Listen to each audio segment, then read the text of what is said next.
When the days are cold and the cards all fold and the saints we see are all made of gold, when your dreams all fail and the ones we hail are the worst of all and the bloods run stale. I wanna hide the truth, I wanna shelter you, but with the beast inside, there's nowhere we can hide. No matter what we breed, we still are made of greed. This is my kingdom come, this is my kingdom come.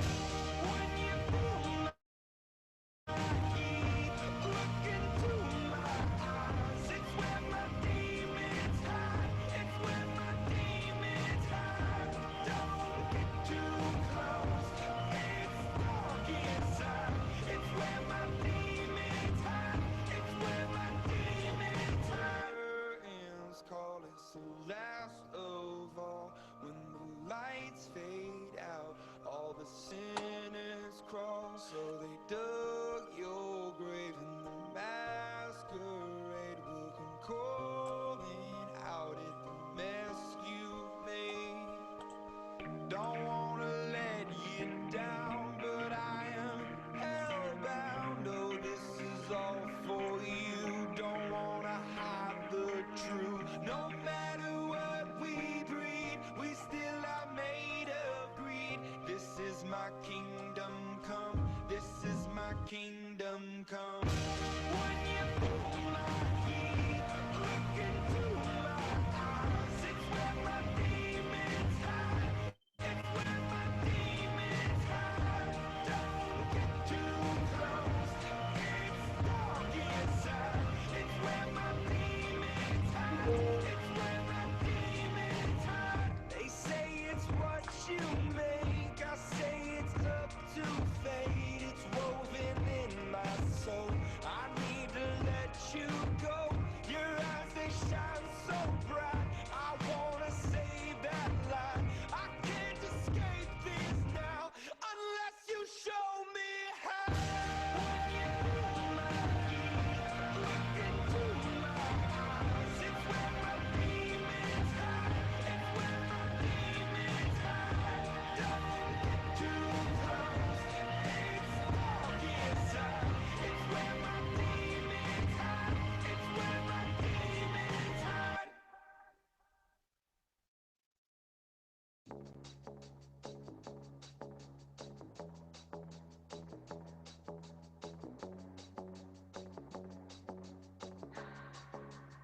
To keep my hands on myself,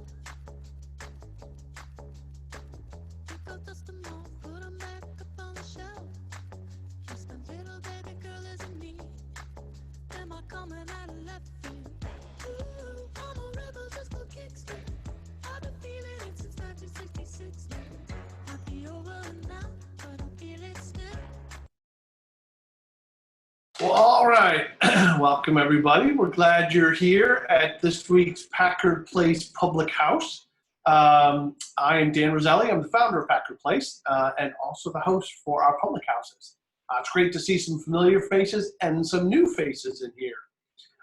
We will go through kind of our run of show and what we're going to cover tonight, but we have a really exciting kind of lineup of activities for this evening, which is great. You may know, if you've been to our virtual Packard Place Public Houses before, we normally have a couple of co-hosts. We have our usual suspects, Mike DeAvery and Keith Ludeman. Mike is one of those people that produces video-wise, audio-wise, a lot of the great shows you see around Charlotte. But we love the fact that we get to pull him in front of the camera and get him out from behind the camera once a week. Keith Ludeman is the founder of Good Mortgage and also the executive director for Innovate Charlotte. So they're going to welcome some folks, do a little bartender madness, see what you're drinking, say hello to some people. So I'm going to turn it over to our co-hosts, Keith and Mike. I'm not sure which one of you is going first, but go ahead. I'll go first. Mike, take it away. So, hey, I hope everybody's doing well. Oh, okay. Thanks, Keith. So hope everybody's doing well tonight. I once again am not drinking tonight. I don't know if anybody else is excited for the Survivor 3-hour finale tonight. I am, and I want to be completely sober for it. I know it's like 2006. I'm excited for Survivor, but that's where we are right now.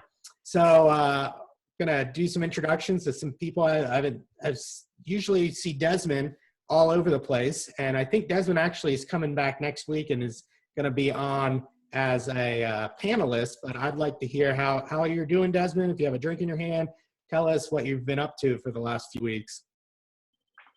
Hey, great to see everybody. It's been a while, to be honest, but I'm good. I'm just drinking Dasani right now, only because I'm going to be working out at 7 o'clock. So I'm just preparing for that. But I've been good. A lot has been happening within my life.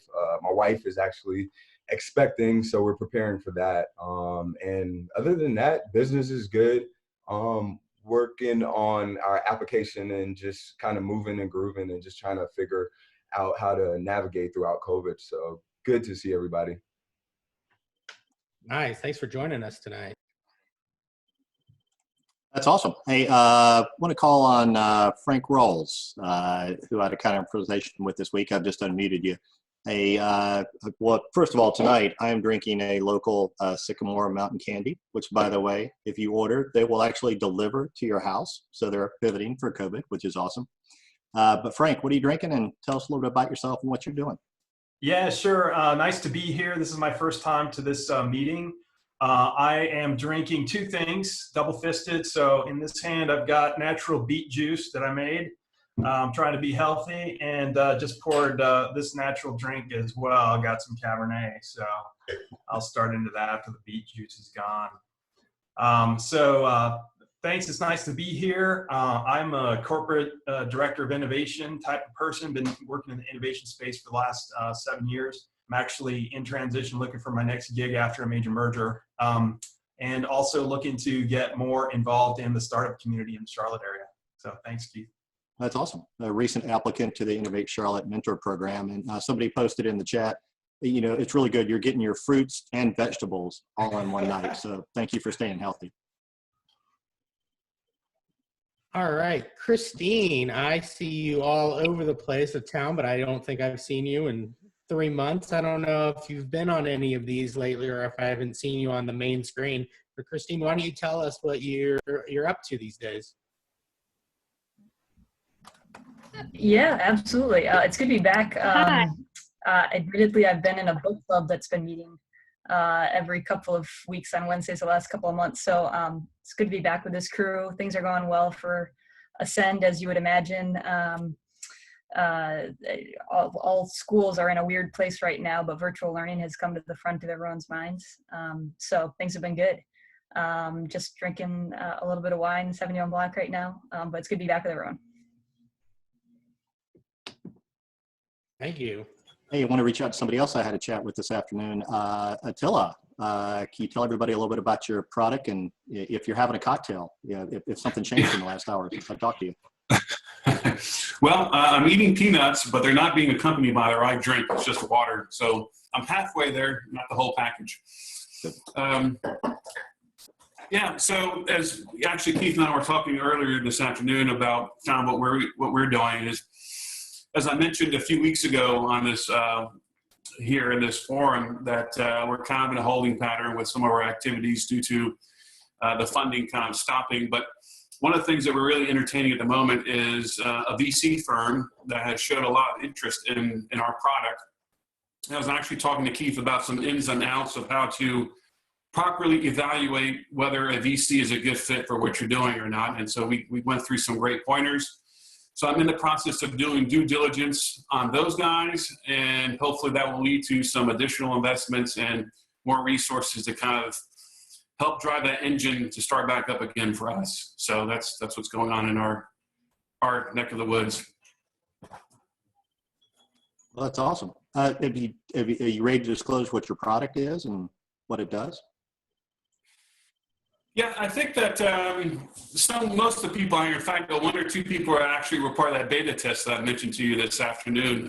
So it's Blade Max. It's a liquid-based technology. that basically preserves the integrity of any brand razor for a minimum of 4 to 6 months, so you can shave without having to prematurely throw away your razor or razor cartridge. As a result, with the technology, you have better skin health, you have tons of savings, and most importantly, you're helping the environment because you're now throwing away maybe 2 to 3 razors the entire year instead of 10 to 15 or 20 or however more. And so we're going to come at the razor industry and put a whole new twist in terms of value of what you as a consumer should be expecting in that market. I'll tell you, a good guy for you to talk to is right next to you on my Keith and Mike, I'm screen, gonna do Desmond with Battery Exchange, since you guys. Oh, well, sorry about that. I did mute myself. Hey, a person right next to you on the screen, I think it'd be good for you to talk to, probably not next to you on your screen, Desmond Wiggins with Battery Exchange, which also does direct to consumer. That might be somebody good for you to talk to. Very good point. And we've met once or twice, so we've hooked up, but we need to continue that relationship indeed. Thank you.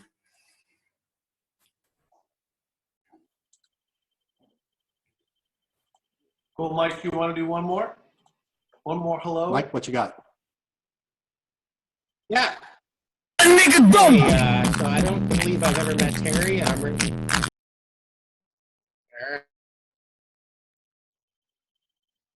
All right, we kicked that person out. All right, so Terry Zimanek, well, that's actually my introductory. Your last name, I would love to know what state.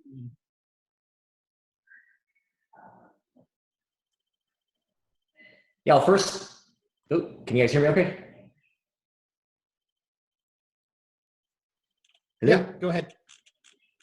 Oh, sorry. Yeah, so actually Dan should recognize this. That's Spartan Stadium behind me. I've been told it's typically not that full, but Nice. it's West Michigan State guys like to go to on occasion. Thanks. So what am I up to? I'm actually, my background's in cybersecurity, and actually, is it going to be flattering or is it going to make me cry? Spartans are pretty sensitive, I'll let you know.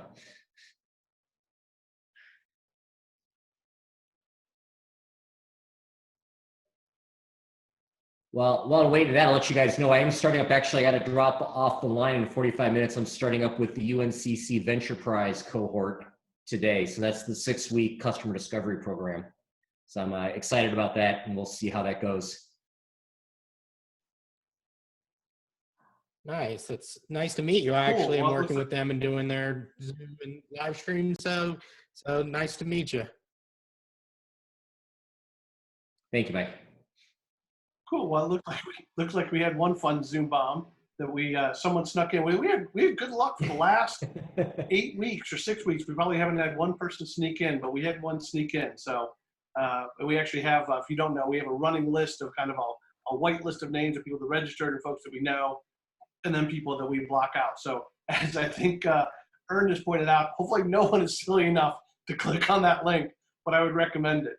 We can shut off the chat, but we choose not to, just because we want to have the interaction going. So, but we did lock everything else down. So anyways, though I do want to show you one thing really quickly, since Terry, you showed that one. I gotta do this, but I'm gonna break the third wall. I'm gonna show you my green screen, but I'm doing it just so you can see this. Now that's what I call room decorating right there.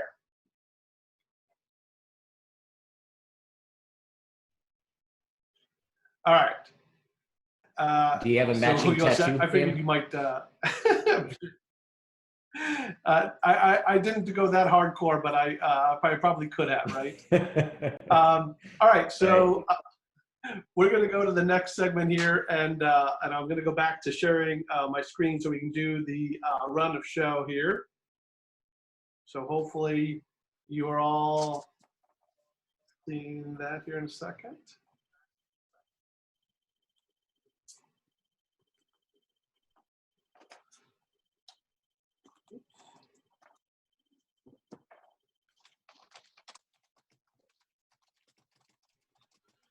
There we go. That should be coming up.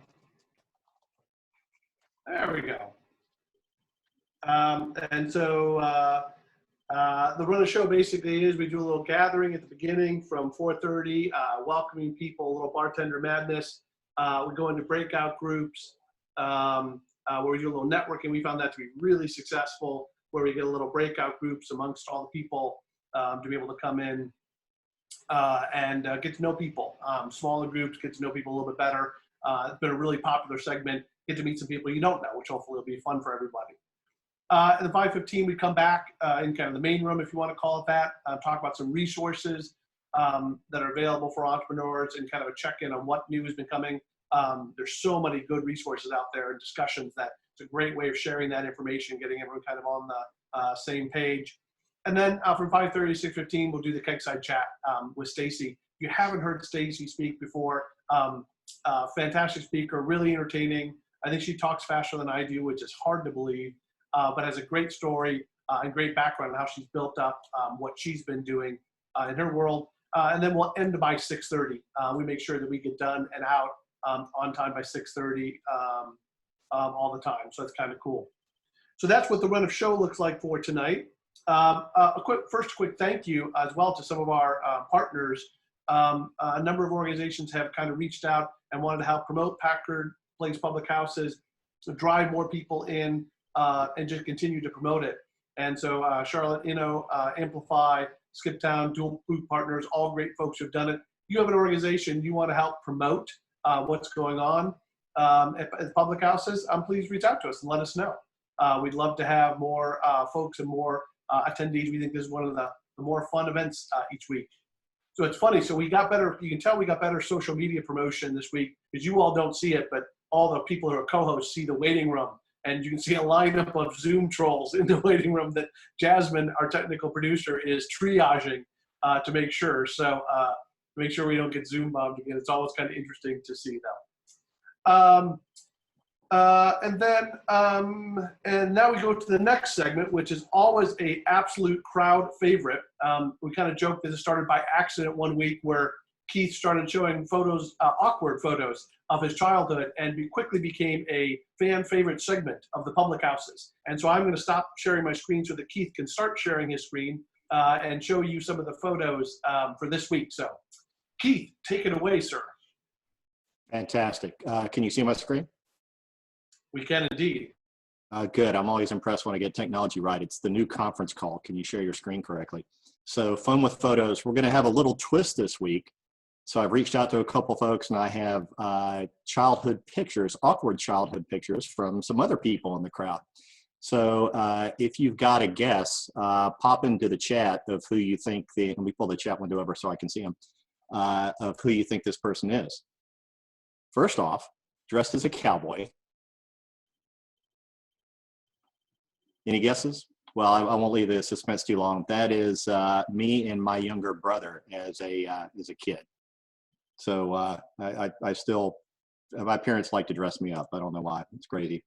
So this one, he's actually on the call tonight. Anybody got any ideas?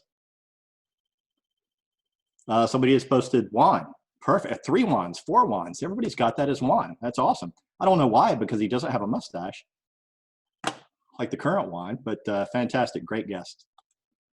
And this one, this guy hasn't changed at all over the years.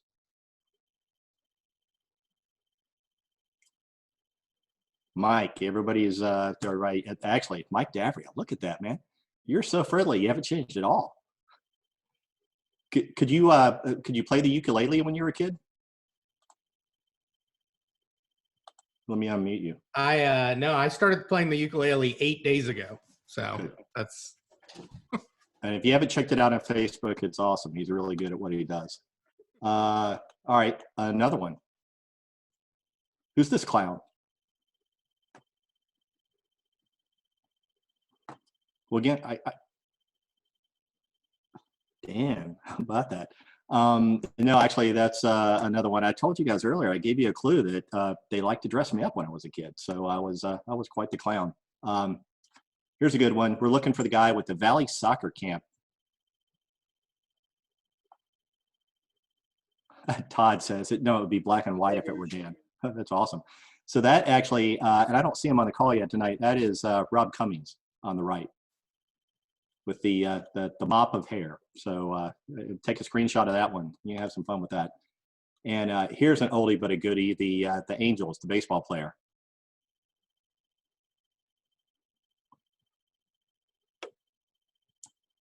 No guesses on this one? Dan, Steve Lewis, you absolutely nailed it. Dan, thank you for playing along. This is Dan. Dan, what position did you play baseball? I played left out. That's awesome. I know that position. That's the same one that I played too. So I also wanted to share this one, just two quick ones to wrap up this segment. In case you didn't know it, pro sports are returning on Sunday. NASCAR is coming back. They're actually going to race at Darlington. They're showing up in the morning, people wearing masks. They're doing the race one day and then they'll leave it. No fans in the stands. But being a big NASCAR fan, I got my racing instincts early, racing against my brother. And I'll leave you with this one since I always have sports pictures. The King and Richard Petty side by side. How about that? Dan, back to you. That is some strong stuff right there, Keith. I got to tell you, man. So let me go back to sharing, attempting to share my screen again. All right, another crowd favorite segment, the photos with Keith Ludeman. So we may have to bring in some other celebrity guests for that one next week. All right, so let's go down here. Just for those of you who joined us and probably came in wondering what in the heck that was, the photos of Keith Ludeman segment with some celebrity guest appearances. We're now going to go and move into our breakout room segments. So what we'll do is we'll break you into groups of about 6 to 7 people, and we'll talk through that in just a second. And then we'll bring everyone back to do the resources and then do the keg-side chat with Stacy. So here are the ground rules for the breakout rooms. We'll put you in, like I said, with about 6 or 7 other people. We'll be in there for about 30 minutes and give you a chance to talk. The idea is we want everyone to talk. We want everyone to be able to unmute, say hello, have that interactivity that you can't get in a bigger room like this. And in case you get, if the conversation just flows, that's fantastic. In case you get a little stuck or those people like a little more path, we kind of put 3 questions for you here, which is maybe start with a 30-second introduction of yourself, name, company, where you are in the world, and some new prompts, favorite TV show of all time. And then if you really get stumped, favorite superhero, and most importantly, why they're your most favorite superhero. So we're going to go ahead and I'm going to start the breakout rooms. And so we will put you all into that. And then you'll see a little pop-up at the bottom of your screen where you can go into the breakout rooms. So I'm going to go ahead and create those now. And if you want to just click on those, you'll be whisked away magically to your Zoom breakout land. So go ahead and click on that. And we'll keep giving you a warning via the group chat of when to come back. But hopefully you are all whisking away there and everyone will have a chance to chat and say hello. All right. Hopefully everyone is enjoying their beverages as well. And enjoy the breakout room discussion. We are going to talk about the run of show and what's next here. So we get done with that segment. 5:15 to 5:30 here, we talk a little bit about resources that are available, things that are coming up, and also kind of the entrepreneurial pulse check that we do each week. And we partner with Charlotte Inno for them to be able to use that pulse check if it fits in the storyline or something you're using this week, and also be able to talk about what's going on. 5:30-ish, we'll start the keg-side chat with Stacy. Like I said, I think you're in for a real treat. She's always fun to have a discussion with, and we're thrilled that she's here with us. And we will get you out by 6:30 at the very latest. So we're pretty good about starting on time and ending on time, and then we'll be good. Looks like Tom was having trouble in his breakout room. He ejected himself out of the breakout room a little early, but that's okay, Tom. I'm sure everyone will give you a little grace on that one, brother. And so the weekly pulse survey. So I am going to try and launch our survey, which is the start of the meeting. Somebody give me a little thumbs up emoji on the screen or the hand clap. Yeah, we're good. All right. So go ahead and fill that out if you can. It just talks a little bit about the type of people that are here, basic background so we know who's here and whether you've been here before or not, and whether you want to be added to the Packard Place newsletter so you can find out about all the fantastic events and communication coming out from Packard Place, and whether you want to be added to the Charlotte Innovation or Charlotte Inno newsletter. It is a fantastic newsletter and something I would strongly recommend if you don't get it yet to get both of them. They're particularly good. If you're not sure if you're on or not yet, that's okay. Just click yes. It'll be thrown into the MailChimp, and it will auto dedupe people, so you don't have to worry about getting the multiple times reached. But we'd love to see if people can participate on both those. We're getting close to about 80% responded, so it looks like a few people still have not responded. If people want to go ahead, I'll give you just about another 10 or 20 seconds to wrap that up. I would love to have everyone go through and answer that, so kind of we know who's here. All right, another 5 seconds. Oh, we got one more response trickling in. All right, I'm going to go ahead and end that poll. Thank you for that. And Jasmine, you may want to, I think you can do that. You can take a copy of that before I launch the next one, just a screenshot of that information, please, although we'll get it for the newsletter. And now we want to share the one we've been doing one on kind of COVID-19 and how everyone's been responding to that. So I'm going to go ahead and launch this poll. Give me a thumbs up, somebody, if you got that. Do you guys see that one? Eric or Steven or Bill or Mike? No? Oh, they came. I did come up. Okay, good. Thanks. Zoom is just really weird where when you're the host and you launch something, there's sometimes where you launch a poll and it doesn't pop up and you're sitting there waiting for responses to come back and it just wasn't launched. So the first question is about resources that you all want to see and hear more about, and we'll use that to inform the type of resources we have in this 5:15, 5:30 segment. And then the other one is on your current situation, when do you plan to be back in the office, quote unquote? And there should be a response on there. Hell no, I'm never going back, but we didn't put that one in there. Question 3 is about how you're feeling individually about in-person events. Do you want to go back to in-person events? Are you going to be a virtual forever person? Or are you going to kind of blend things together and see how that works out? And then number 4, we're just kind of curious about how you plan to go back to restaurants. We chose restaurants as maybe a proxy for retail and other stuff. But if you don't know, phase 2 for North Carolina starts as early as May 28th, but it may get postponed. But when you're allowed and restaurants are open, are you going to go back? How often are you going to go back? Are you going to wait a little while and see what happens? Be curious to see kind of how you all feel. Got about 50% of the respondents in, so I know this one takes a little bit longer to go ahead and do. So please keep doing that. And as you do that, for those of you who have not responded yet, please keep filling that out. I'm going to leave the poll open. But I do want to talk about upcoming guests at the Public House. We've transitioned to doing this weekly, and it's been a huge success. Very thankful people in the community come out, people willing to come speak. Desmond Wigan, who's on tonight, is going to be our speaker next week for the keg-side chat. Is a co-founder and CEO of Battery Exchange. Really interesting guy to talk with, really interesting story about what Battery Exchange is doing. So you haven't heard that story before, that'd be great to hear him come out. And then the week after that, somebody that a lot of folks know, Betsy Hauser, who is the founder of Tech Talent South, one of the great local Charlotte startups and companies that are kind of moving tech training and talent forward. One of our great success stories here in Charlotte. I think will continue to be a fascinating person to listen to as well. If you've never heard Betsy talk, or even if you have, you'll get an update on what's the latest for her and Tech Talent South.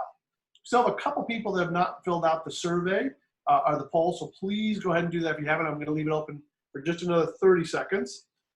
And then I also wanted to talk about the fact that this week we have our big event, FinTech Generations, that's coming up on June 3rd and 4th. We are offering a special discount code for folks here tonight. And I think also if, Thad's an instructor at TTS, that's awesome. Jasmine, if you want, I'll go ahead and also post the link to the FinTech Generation site and that code, but 50% off your ticket. We reduced it to $100. We moved it to an all virtual event. So 50% off will get you in for $49 effectively, which is a great deal. So that will be fantastic. It is a FinTech event. So if you're not interested in FinTech, it might not be your cup of tea. That's okay. But if you are, we would love to see you there and be able to come out and support it. Great speakers across the country now because we can do that. We'll have attendees from all over the country. Mike Cagney, who's the founder of SoFi, is going to be one of our keynote speakers.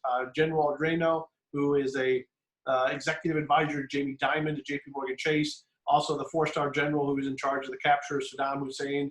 And just fascinating folks to listen to. So I'd love to have you all come out. The code off that is PPPH, which is Packard Place Public House guest.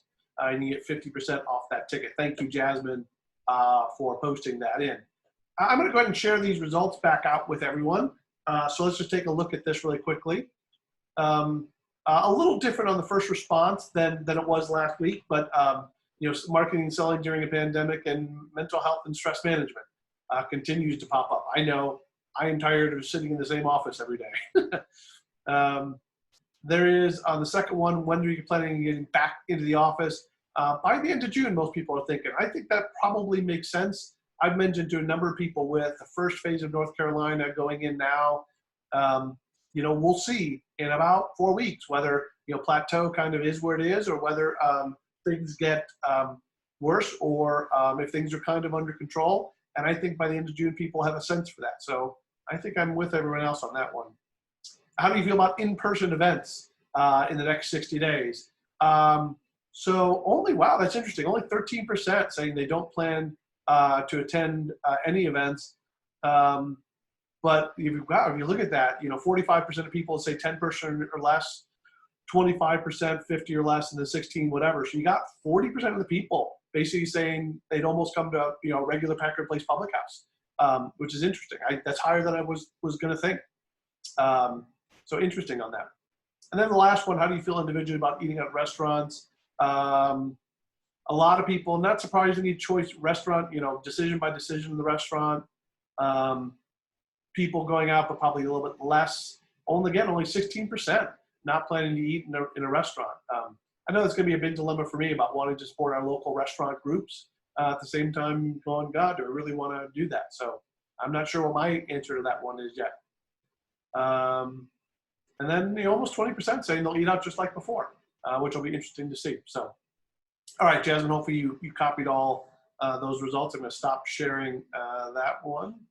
Nat Clarkson is in the waiting room. Should we admit him? Yeah, okay, fine, we'll let him in. All right, there are the results for the survey. I'm going to go ahead and stop that. All right. So next segment we want to go into, and hopefully Juan Garzon is on the line. Let me see if Mike or Keith, maybe, or Jasmine, if you could find Juan, and we will. I'm here. And actually, I will make him a co-host there. Make co-host. There you go. So Juan, you can now go ahead and share the screen. Juan is the general manager of Charlotte Inno, which is like a great publication about everything going on in terms of innovation, entrepreneurship in Charlotte, reviewing events coming up this week, and also resources. So take it away, Juan.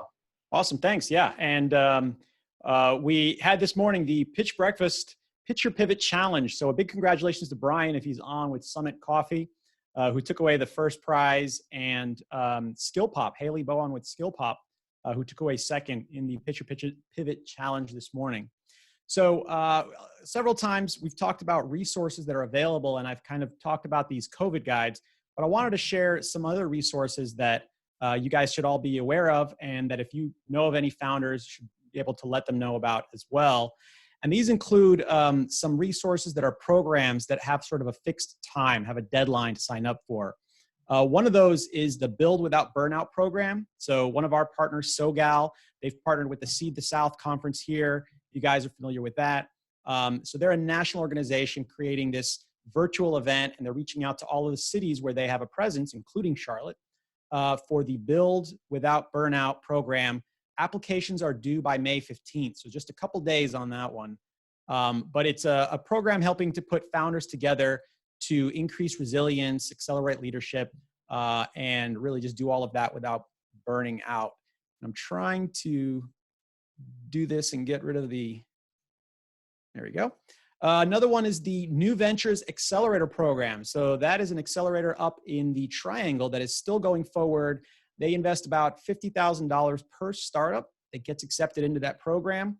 And they are looking for applications by May 31st. So there's some timeline on that one as well, May 31st for that accelerator program. Going on that subject of accelerators, the PAX Momentum Accelerator, which I believe is out of DC, they are going virtual and trying to reach out to companies throughout the entire Mid-Atlantic. And they're targeting Charlotte as well as other cities in the Mid-Atlantic to get 10 companies, and each of them getting $50,000 investment. It's an 8-week intensive program, mostly done virtual. And they do have a few spots reserved for clean tech. So if your company's in clean tech, or if you know anybody in clean tech, they're looking for that specifically. And last but not least, CPCC has their Small Business Rebound Program that is going on now through July 3rd. There's virtual one-on-one coaching for entrepreneurs with their MBA students. And I believe there's a grant program also a part of that. So you can check that out. All of these we announce on Charlotte Inno in the newsletter, and you should be able to see those there. So just a couple resources that you might want to know about for founders. So thank you, Juan, for that. Appreciate that segment, kind of each week of resources and things that are going on. We missed a crowd favorite, though, that we somehow skipped, which is Ernst normally is grilling. So we need, where is Ernst? And do we have a shot of what he's grilling tonight? Let's see if we can find him here. Hold on. Or did he disappear? No, he's there. I just unmuted him. All right. Oh, you just unmuted him. Okay.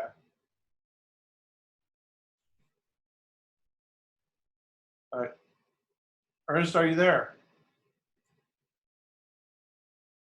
Somehow he's still muted. Oh, and then he's gone. Oh, I tried. All right, we'll have to come back to the one. It's another crowd favorite segment because he seems to be grilling his dinner every night. Oh, there he is. All right, here we go. So we got a shot. Let me see if I can spotlight video you. All right. So what? Now we're gonna find out how to unmute you.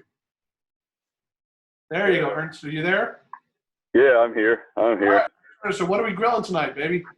We're going to be grilling some sirloins and going simple with mashed potatoes.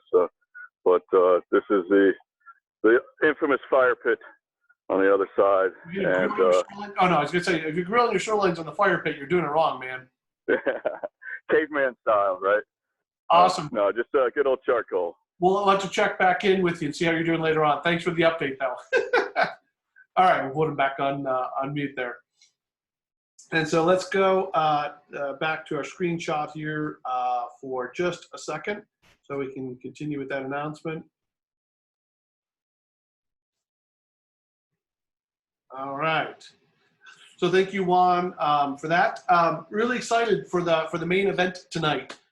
If you haven't been to a public house when we've done them in person, we literally turned the first floor of Packard Place into a British pub, right? That's public house, if you didn't know. That's how pubs came to be, just short for public house. And people in London would come by on their way home from work. They would grab a pint of beer with friends. They'd chat about what's going on with the day, and it was a way of building community. And they were public houses because they were open to everybody. And that's kind of what Packard Place is, a place to bring everyone together and to make that community happen.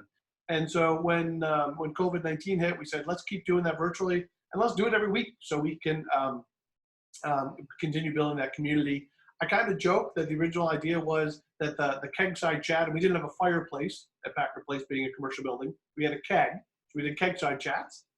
And I kind of joke that the conversation would last about as long as it takes me to drink a beer. That's about my attention span. But it leaves everyone getting a flavor for the speaker that night, and also an opportunity to want to find out more, right? So it's kind of like a little teaser trailer for people and the opportunity to see what they have kind of going on in the story. Tonight's guest is fantastic. Stacy, I'm going to go ahead and unmute you here. Tonight's guest is Stacy Cassio. Fascinating story, a great community builder, and entrepreneur. So let's check and make sure that you can talk and everyone can see you, Stacy. So go ahead and say hello real quick. Hi, everybody. I'm so excited to be here. I was joking with my husband that it's the first time that I've got to be surrounded by fellow entrepreneurs, and it's been this quarantine's been difficult for the entrepreneurial mind. Oh, well, there we go. And I'm going to make you the spotlight video. There we go, so everyone can see you. Well, good. Well, thank you all for being with us too. We really appreciate it. It's interesting, you know, the virtual movement does have a few upsides to it, right? Maybe not many with all the health issues and stuff going on. Good Lord, but one of the great things about it is it can bring community together relatively easily, and I think we're going to experience more of that going forward. Your whole story is about bringing people together. At least I feel like it is. For those of you who haven't heard, you know, some of the basics of your story, tell them what you do. Tell them about the Pink Mentor Network. I'll just give them a little background just to start our conversation off. Yeah, so it really started out of my own need. So that's something I always tell aspiring entrepreneurs is, what are your own needs? What problems in your life haven't been solved? And 3 years ago, I was the head of engineering for a manufacturing company. And I really liked the work. I enjoyed the team, which was all male. I enjoyed working, we made truck bumpers. So I was, you know, kind of the only female that I saw inside those doors. And so I was really looking for a strong female mentor to remind me that my unique message was exactly what was needed in that space. But it was difficult. There was no one inside. And so when I turned outside the organization to find mentorship, I realized that the women who could really help me had such busy schedules and plates, and they already had so much going on that it was really hard to develop a relationship with them blindly and kind of cold. And so I started events, and they were called mentor dinners. That was April of 2017. And I would invite the most successful women who would take my call to speak on a topic that I needed. The first one was called Finding Your Voice. And the first woman to say yes to me was Congresswoman Alma Adams. And it was such a like, okay, maybe I'm onto something. Because every time a woman that I respected said yes, I was like, okay. And then I would sell a ticket. And it was like, wow, there's a need for this. And it just kept kind of evolving from there until about 18 months later, it became my full-time job. That's fantastic. And so like a lot of entrepreneurs, they don't always have 40-page business plans, and they don't always know the full path, but they know there's a need, and they just start doing. I kind of describe myself as a ready, fire, aim type of entrepreneur. It sounds like that might describe you at least a little bit too, which is, you know, do you think you're more of a planner? Do you think you just saw an unmet need and then figured out how to make it happen? You described that as, you know, picking a topic that you wanted to hear about. Talk a little bit about that. Yeah, so it very much is that it was created out of my own need, but then I started to recognize that the community I was building, the people who were showing up at these events, and the women who wanted to contribute, we were doing some of the same things, and we were having some of the same challenges. And there were certain times in our careers or our businesses where we needed the experience of someone else in order to help us get through it. And so as I started to recognize those patterns, I really started to build something bigger, which was the platform that we have today, which helps organizations build cultures of mentorship. So it was really, you know, that need drove innovation. But then as people started to come in, that demand drove scale. And it was not a plan. I had 0 plans, which is ironic because I am an INTJ on the Myers-Briggs, and my J is through the charts. I mean, I have plans for like holiday dinners on Excel spreadsheets for years, but I didn't really have a business plan. I had great mentors, and I had people that recognized I was doing something special, and they were so supportive. And many of them are on the call today, which I love that, you know, the people who inspired me and have contributed to this, both members and also, you know, the mentors that I've had, really feel like they're part of the mission. And so I don't know, I wish that I could say it was something proactive, but I think it's all been very reactive to the situation at hand. It's interesting. You hit on something there that I want to talk about for a second, which is, I can't remember which entrepreneur I heard say this at one time, but So really good entrepreneurial founders and leaders create mission, because people come to work on missions. They don't come to work for a paycheck, or they don't give their heart and soul to a paycheck. They give it to a mission. That seems to be so core to what you're doing. How have you used that mission to corral support? How did you refine that mission over time? Where maybe did you make a misstep on the mission where you had to realign it? So I think you're absolutely right. So the folks who are contributing to what I'm doing aren't getting anything financial. They're not coming into work. It's all because they believe in the core of the mission, or they believe in me as the founder. Even the members, which we have an amazing group of women on this call that are members of Pink Mentor Network, they're all doing it because they believe in themselves and that they know the community can actually help them get to the next level. So I think it is really, what is the story that you're telling, and who wants to be a character in that story? And, it's something that I think over this downtime, I've really been thinking a lot about. Is one of the things that I didn't always accept were the kind of chips on my shoulder, the things that I thought that the world would see as weaknesses. And one of them, and I love sharing this right now, was the reason I started as an entrepreneur was because I was laid off. And it is very much the story that I was, all through my life, work had become my identity. And getting to that next level was what I was trying to achieve.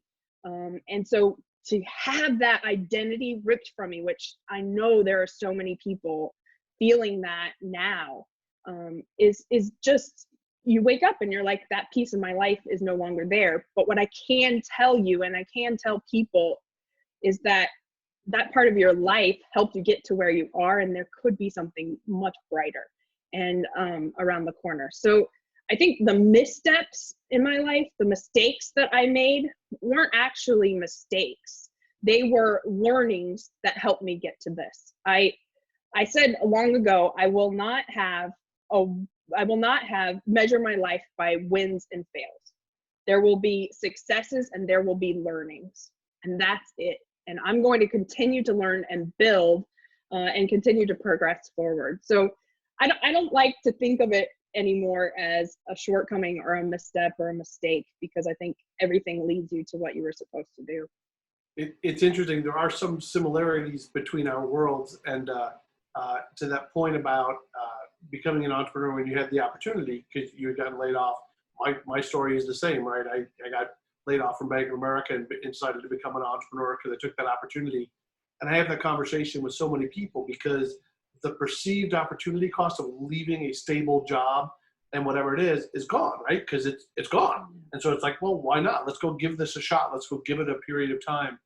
Do you find that generally women entrepreneurs have that same approach? Do they take that sense when they have a change in career path, that they get laid off or terminated, that they're more likely to go become an entrepreneur because of that? I find that women entrepreneurs, it's very much about, is this part of, do I want to serve people in this way? And I think those of us who kind of create something, it's because we see a certain group of folks who we can serve, and we can teach them or share with them something that becomes our own. And so when people are asking me about, I'm interested in entrepreneurship, but I don't really know which path to take, I always say, find the people that you want to serve, and show up in the rooms where they are. And the reason that matters is every time you come up to someone who has the need that you only can fulfill, you're ignited again. And there are, as you know, Dan, there are so many crummy days in entrepreneurship. There's so many days. I remember like the first few months, it was They're like all every crazy. day. Yes. And I keep thinking, this is going to get easier. This has to get easier. And it really doesn't. It gets more complicated. But it's also, you know, the amount of support that I have and the amount of people who believe in me, that gets stronger. Well, it's like, yes. Let's talk about that. How do you deal personally with the complexity and even talk about the stress of the last 8 weeks, call it? What are your mechanisms? What are your support? How do you deal with it? And then what do you recommend to other entrepreneurs, other founders, other women? So for me, it's 100% mentorship. Over the last 8 weeks, I have intentionally started every week with a conversation with one of my mentors. And then usually 2 to 3 conversations with mentors during the week. And the reason that that's so important to me is these people understand what I'm trying to do. And they're also kind of they help me reset. They give me the foundation to keep going, because I know if that conversation meant that much to me, that creating, you know, a platform which allows people to have these types of relationships in their lives is so powerful. So it's just, sometimes it doesn't even take that much. It's just this person that you admire or respect looking at you and saying, yes, you're headed in the right direction. Sometimes that's all it takes, is someone that you believe in believes in you. And I just, between the mentors and the members, that's kept me going in the last 8 weeks for sure. Yeah, it's interesting. Let's talk a little bit because you obviously formed a network of mentorship specifically for women, right? I think it may be obvious, but it's got to be worth me asking the question. Why do that? What's different about a mentor network full of women for women? I think the answers might be obvious, but I want to hear your answers to those. Yeah, I love the question because it's something that I am challenging myself in this virtual, you know, world that we're living in now. The cool piece for me has been, this is bigger than Charlotte. And I now have members in Buffalo, in Dallas, in South Carolina. And I can see now how to scale this beyond Charlotte. So it started, you know, me thinking about the male-female dynamic. And the piece, so we have male members. One of them is on the call, which shout out to him, because I'm proud of him for being the man in the room, so to say. But it isn't only women. And the reason that it started out that way is I wasn't skilled as a facilitator. I wasn't skilled as a community builder. I had no idea what I was doing. I was trying to fulfill my own needs. That's the entrepreneurial secret. Come on. Yeah, it totally is. And then, you know, I realized, okay, I can do this, and I am an expert in this space, and we can invite more people. And now it's all about, and there's tons of research showing, women are great mentors for men and women. So anyone is welcome. And that's kind of like a recent development that I've had in this quarantine, is anyone is welcome, because I am the expert that can handle anyone. It doesn't matter who it is, as long as you want to learn from women. And that's the shift that we have to make. If we want to see more female leaders, more female investors, more female business ladies, more female people on boards, we are going to have to start listening to women. And that's, you know, where the community is going. So the business model is really community and platform.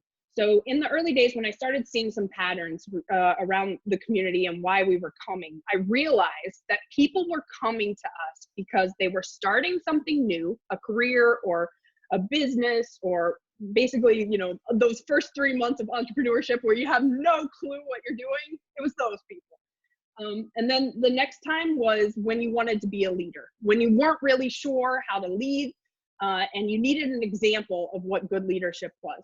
Then the next two are more technical. So anytime you wanted to become the expert in the room, you needed to develop credibility and reputation. And then as we are getting, you know, older, we need fresh perspective to keep us fresh, young, relevant. You know, we need, and I think this is where organizations are not doing a great job, and they're not serving their employees well.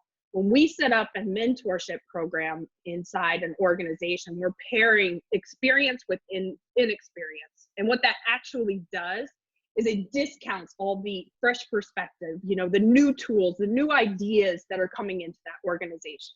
And so it's definitely about, you need a mentor to help you stay relevant. You need somebody to show you what's on the horizon.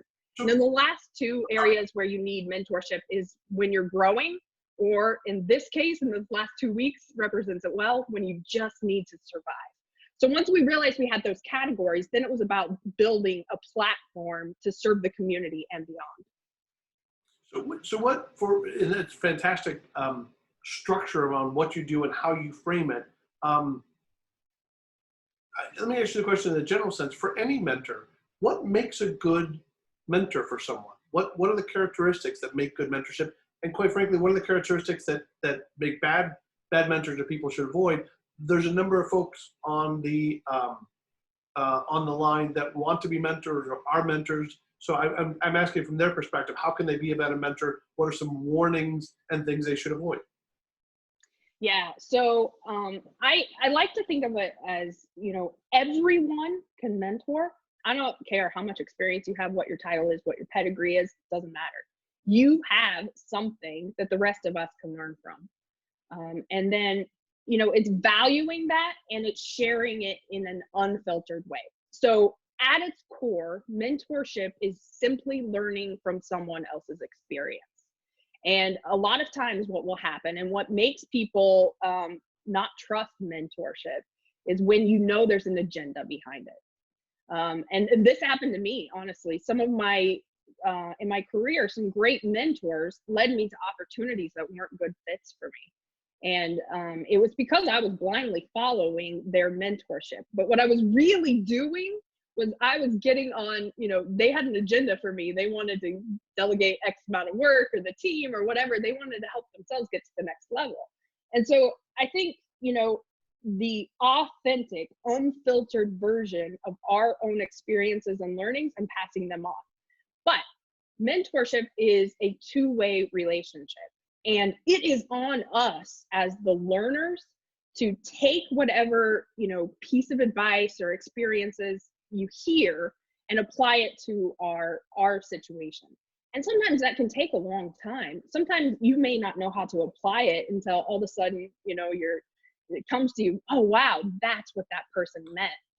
And it's on you at that moment to report back to the mentor that, you know, I've taken your advice and it helped me. And that's how a relationship grows, is it's, you know, a two-way street, is that you deposit it, it's used, and then you report back. And so I think sometimes we get in this, and we forget where the information came from, and we forget to say thank you.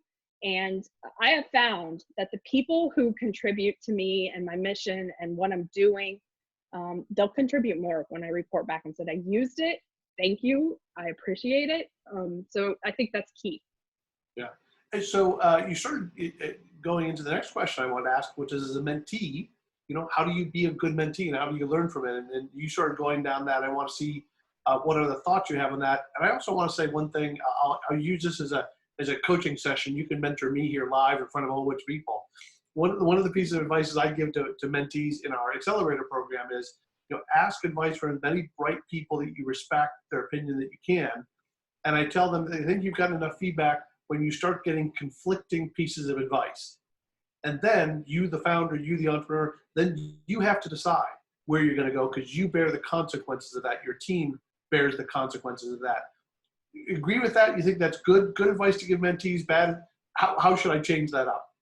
No, I think it's brilliant. And, you know, that's at the core of the platform, what it's about. It's that one person won't have all the specific advice for you or your business, that it's going to people that you respect, learning how each one of them do something and taking a little piece of all of it. So I think I love to study people's careers, because it's fascinating how we get to from one place to another.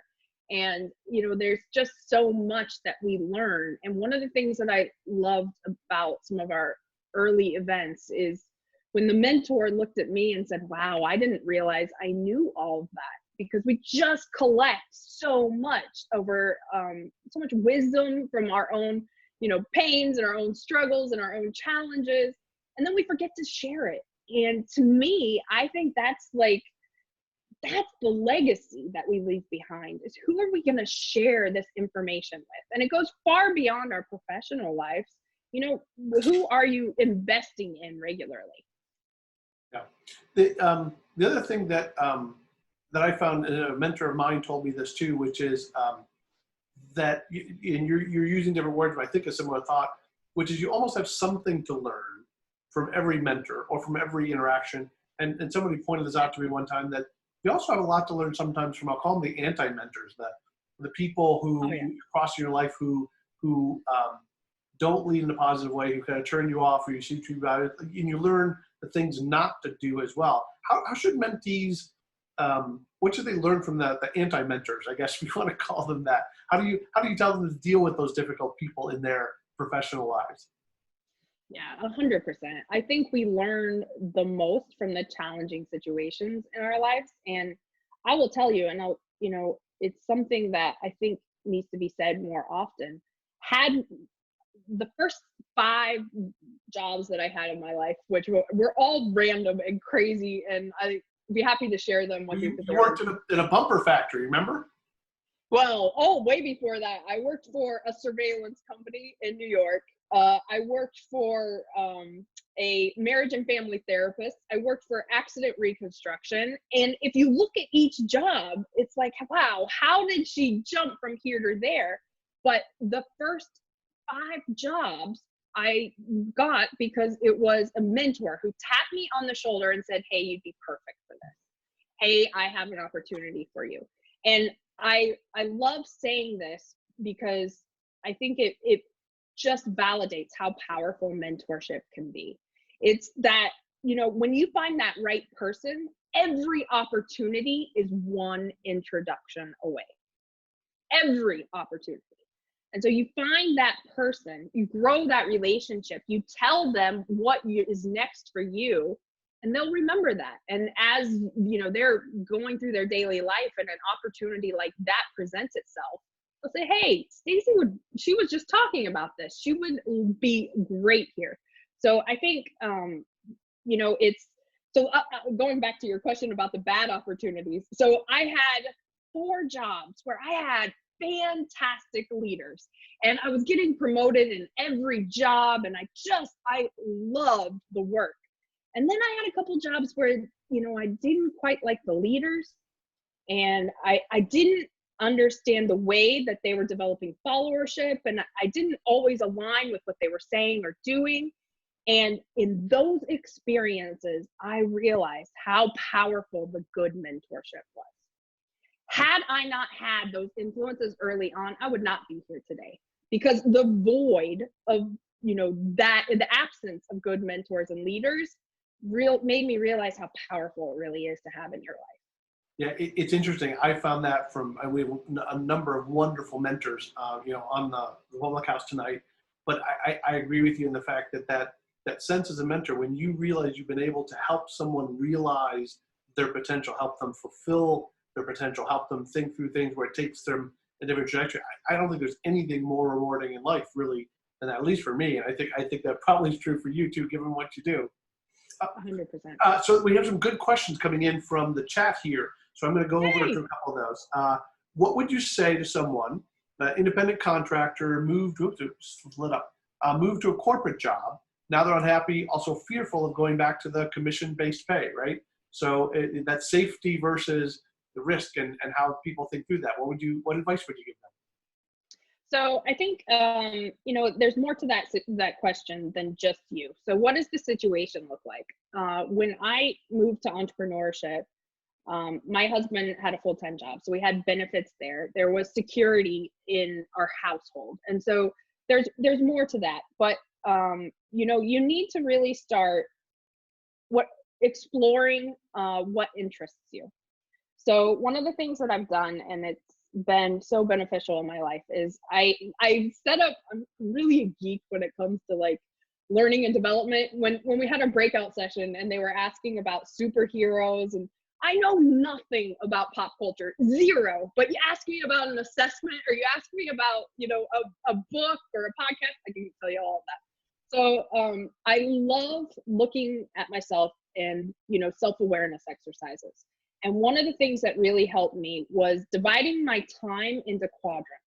So I like to think of it as, and I have a resource and a tool that I'd be happy to share with anyone on the call. The person who asked the question, please connect with me, because it's really about looking at what are your natural talents and what are the things that you don't necessarily like to do, and then what do you love, and what do you hate, and then what comes naturally to you and what doesn't. And looking at life in that, you'll start to realize that there are certain things you can develop, certain skills you can develop and put into your love and good at category. There are certain things in life that you aren't naturally good at and you don't actually like, so stop doing them. So I think really focusing on what interests you and what naturally comes, one of the good questions is, why do people go to you for advice? So why do people seek you out? And there's usually something in there it's a lot of people have come to me for mentorship before I knew that I was good at it. And I think when something comes naturally to you, you don't always see it as a gift, because you think everybody else has it. I mean, why would they need me? They already can do that. If it's easy for me, it must be easy for everyone, right? Yeah. So No, I think start exploring your interests and what you're naturally good at. Yeah, that's interesting. And I've seen a lot of people figure that out, that you can be an A player in one role, but in a different role with a different skill set, you could be a C player, because it just doesn't pull to your heartstrings. It goes back to that passion and mission you were talking about earlier. And I think people find that passionately in their own life. Yeah. Well, there's the work we do, and then there's the people we do it for, and that is so key. Who do you like? Who you work with? Do you like who you're following? Do you like who you're leading? Is that how you want to spend your time? Is in that area? So finding those folks that you really want to serve will help a lot. So here's another question. Do you feel that there's a difference between mentoring men versus women in your field? You mentioned you have at least one man, and you're open to others too. Is there a difference in how you mentor men and women? So you'll notice my shirt, never met a woman I couldn't learn from. Fantastic. And it's, I've said it before, I wish that this was an empowering statement, but I really used it in the first days of Pink Mentor Network to understand that rejection was part of the process. And if I heard no, or if I didn't receive mentorship from that person, at another woman, there was something there for me to learn and to keep going. And I really think it's about the individual and getting to know the person and making sure that, mentorship is a relationship with an individual. And it doesn't always have to do with gender or race. I think when we get to know the individual, like some of that stuff, it really doesn't, you don't even think of it. You don't even consider it anymore. Yeah, it's interesting. In a leadership seminar I was at too, I joke because I teach this thing every year, and for 10 or 15 years now, I'd be interested to see your reaction. Feel free to disagree with this, that I think there are some leadership traits that might come more naturally to men, and some leadership traits that might come more naturally to women, but it's hard to categorize anything that broadly. But the comment I always made is I always felt like I was driven to get better at what are traditionally seen as more female leadership traits, right? And how do you have that diversity of leadership skill sets, regardless of how people would categorize them, right? But that diversity of skill sets, more arrows in the quiver, seems to be a theme that resonates with people. You agree with that, disagree with that? How would you course correct that, my thinking on that? I'm curious about what are the female leadership traits? Well, so I think people see men as more ambitious. This is the stereotype, right? This is 10 years old thinking, but ambitious, driven, hard-nosed, hard-charging, right? And I think people see women as, and this research, this training exercise we're doing, as more of the soft side skills, right?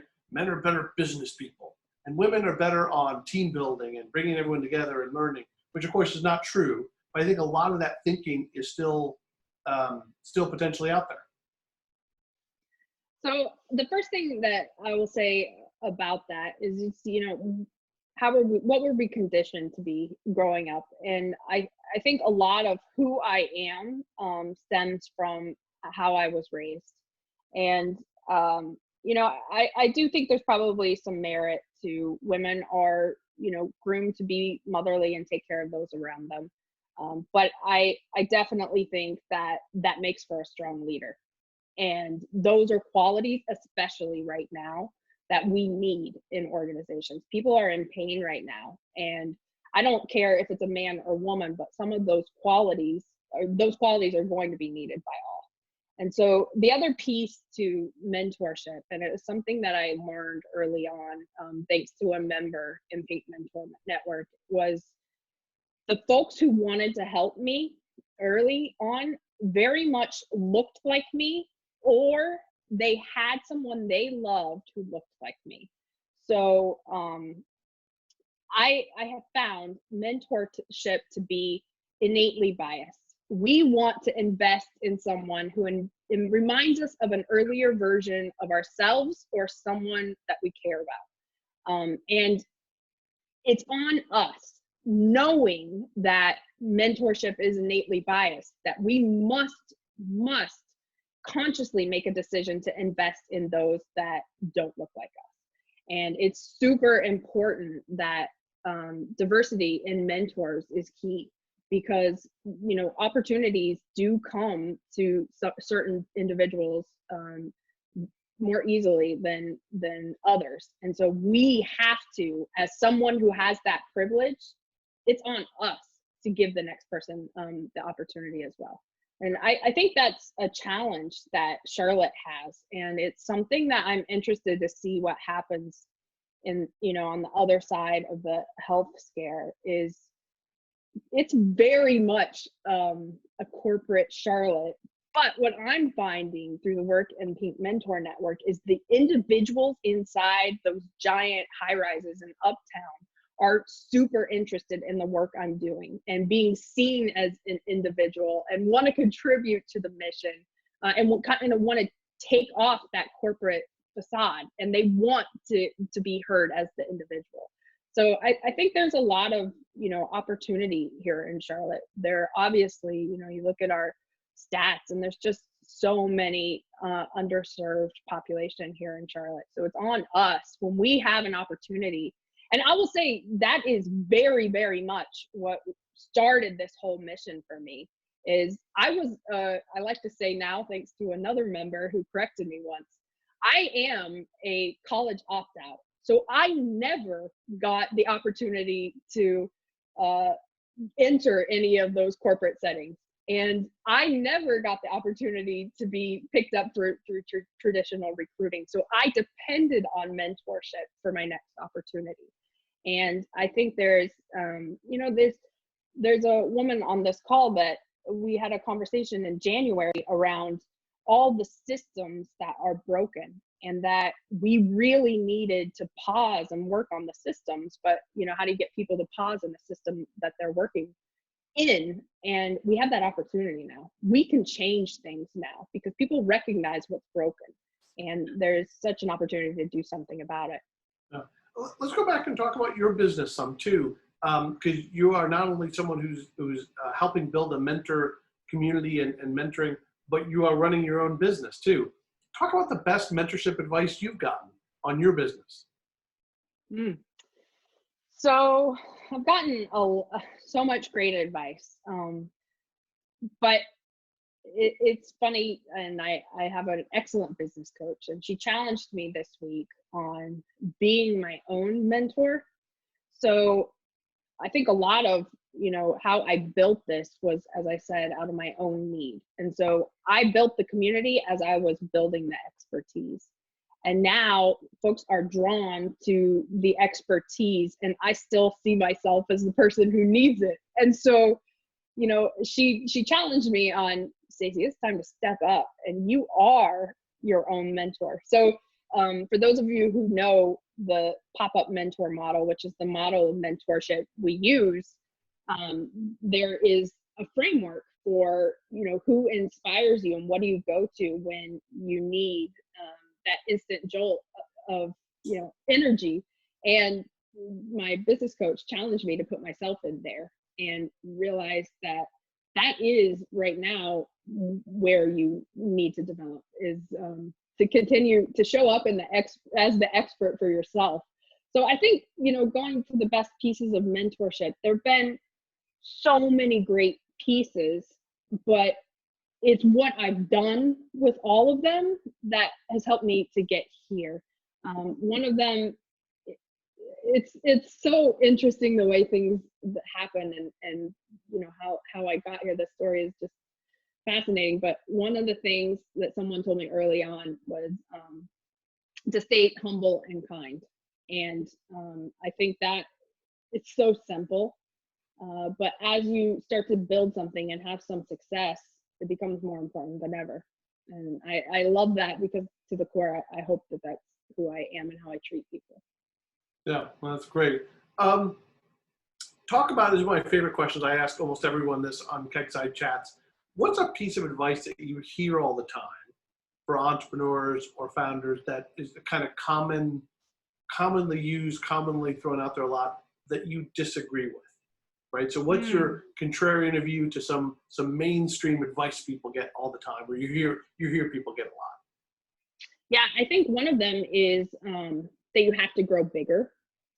So I think, and I was just listening to Jason Fried of 37 Signals, and I think he has a great take on that is, it isn't about the size, it's about the impact. So can you create large impact with less? And, that's what we're seeing right now is,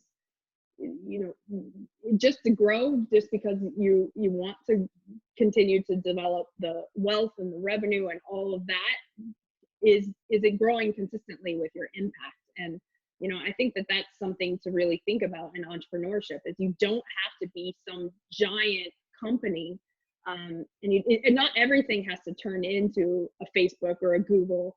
There are some really kick-ass entrepreneurs that still operate out of their houses. And I think, that's something that's probably a misconception about entrepreneurship for sure. Well, that's great. There's a wonderful book. I'm not even sure if you've ever read it, but it talks exactly that by one of the writers from Inc. magazine, a guy named Bo Burlington, who I heard got 10 or 12 years ago. He wrote a book called Small Giants. Yeah. Yeah, you're okay. It's all about that concept, which you could be great. I met him. I love him. I attended this. Oh, my earphones are out here. Yeah. This session on you're good. We can still hear you. You're good. At GrowCo with Inc. magazine, and I met him. He's just a fantastic, very, very quiet guy, which is so interesting. Yeah, I love it when you meet really intelligent people who are also very humble, right? That's such a wonderful combination, and he's definitely one of those people. Let's talk about this. You joked about when we did our breakout rooms, you got stymied on the superhero question. So I'm going to offer up to everyone on the call here, if anyone wants to be your pop culture mentor, maybe you'd use a little mentorship in the pop culture category. But who do you look up? Who do you admire? Who are your heroes for you? Real life heroes. For me? Yeah. So my parents are huge in that. And tell us my parents, why, if you don't mind me asking. Oh yeah. So my parents, my dad is a farmer and my mom is a stay-at-home mom, and they live in the middle of nowhere, Kansas. And they really instilled in me strong work ethic in a way that it's so interesting. I guess they're truly humble and kind. So that's probably why that was so powerful for me. But they're just so like good-hearted, and we're doing these Zoom calls now with them, and it's just been really fun. So we started interviewing my parents and their lives, and it's so funny because you hear it and you think, wow, they haven't been all over the world, they haven't developed these amazing businesses. My mom hasn't worked in a business, but they are so happy. And they're such good people, and they're the first one to contribute to anyone in need. And so I think that they, in that community, growing up in that small town, so my town is 954 people, and it's the middle of nowhere. And I think it really instilled in me good work ethic and a sense of community and take care of one another. Yeah, that's fantastic. I mean, back to your point of it doesn't need to be big or famous to be special and meaningful and kind of on purpose. And it sounds like you definitely did. And I know I was fortunate enough to have my first life mentors were my parents, right? Not everyone has that advantage, but when you have it, it's incredibly meaningful. So thank you for sharing that with us. Yeah. Let me kind of wrap up, see if there's other questions. If there is, go ahead and post it. But I think I'm going to try and wrap us up here a little bit, because I always joke that we can't cover all the ground we want to cover, but I want people who are on the call who hadn't heard of you before, met you or heard some of your stories, to want to know more, to want to reach out with you and engage, right? So it's not meant to be the full movie, it's meant to be the clip. But we'll give you the parting word on this too. What advice, what's your best piece of advice? What's your go-to piece of advice for founders and entrepreneurs? So before I give you that, I want to put out there for everybody, a friend of mine is actually launching a new app during this time. It's called Good Pods, and it's in beta testing now. But basically, it's a social media platform to share podcasts and kind of review them. So if there are any podcasters or anyone that is a podcast enthusiast, I highly, highly recommend it. And connect with me. I'd be happy to give you the link to get it. It's amazing. But going back to some of the early conversation, I actually wrote down, how I wanted to end this call, because I think this opportunity is really important. And I think this time is super, as entrepreneurs, we have such an opportunity on the backside of this health scare. And, the world has changed in only a few months. And as, visionaries, the world needs us more than ever. So I wrote down a couple things that I wanted to leave. And I hope that one of these things will inspire someone on the call. So my best piece of mentorship is examine the chips on your shoulder. And the reason I say this is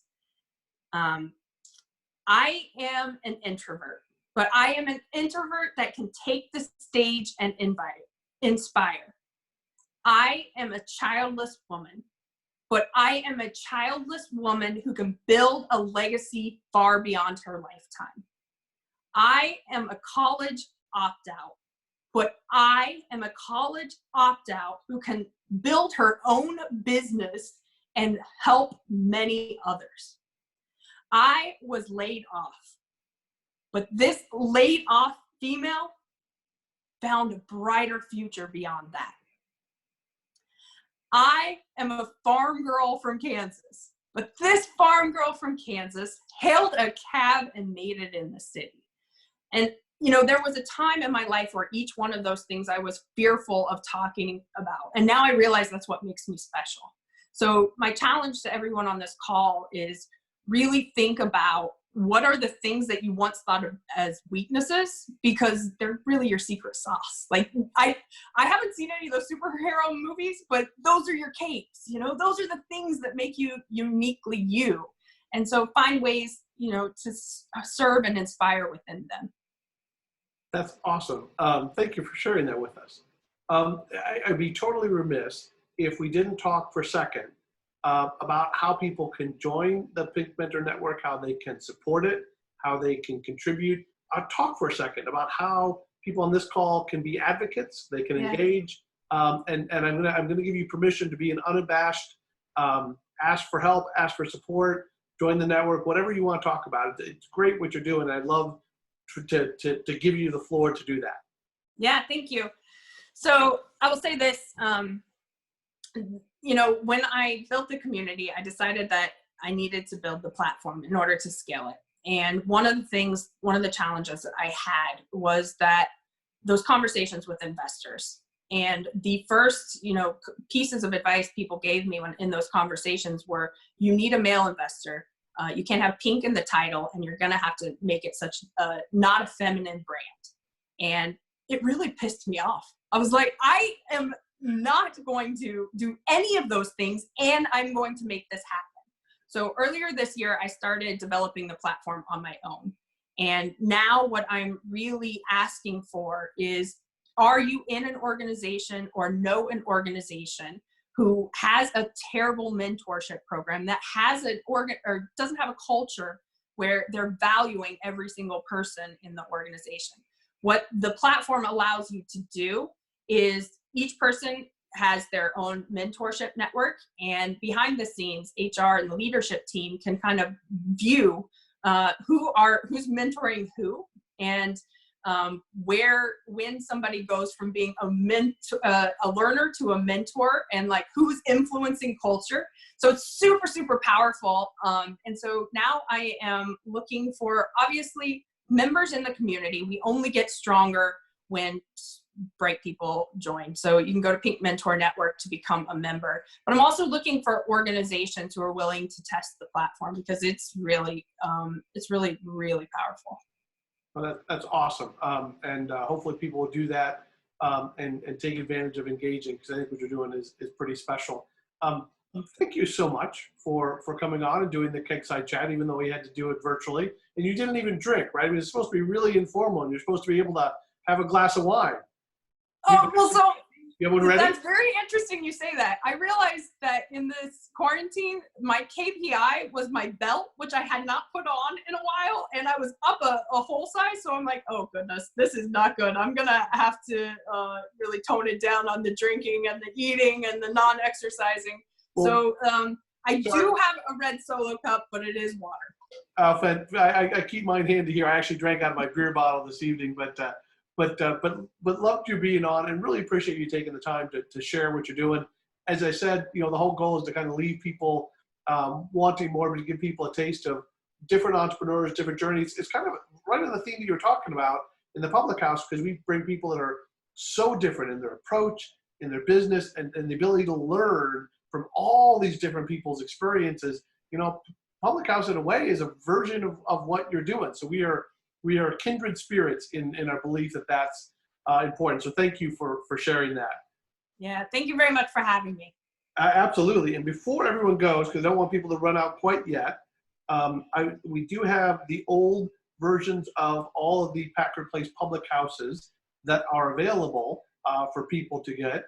And I'm going to go ahead and launch our exit poll, which just talks a little bit about some feedback from us about how things went tonight and what you liked, what you didn't like. It allows us to get better each week and ongoing about our participation. So we'd love to have you all fill this out.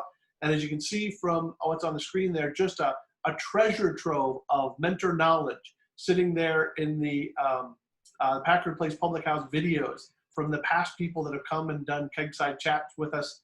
And if you're wondering too, you probably noticed in my background, we're using the RevTech Labs logo as an umbrella for all the work we do, from Packard Place to Queen City FinTech to the Venture Fund, and trying to incorporate that as well. But really love the fact that you all were able to come to the public house tonight.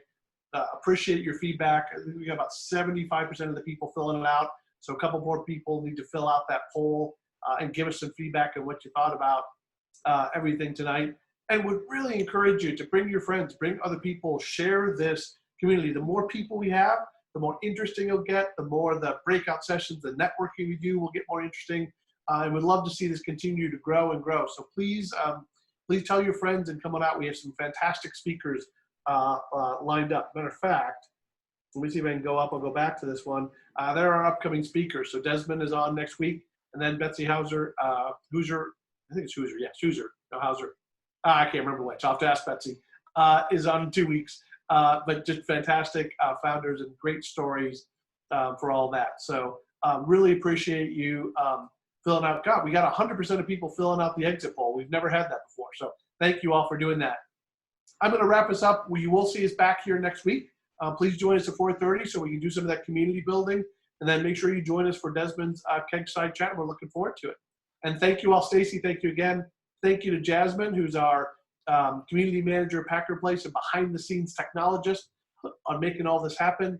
Thank you both to Keith and Mike for being our co-hosts this evening. And thanks to all of our community partners who help drive attendance and get people to come on out. We'll see you all next week. Thanks so much, everybody.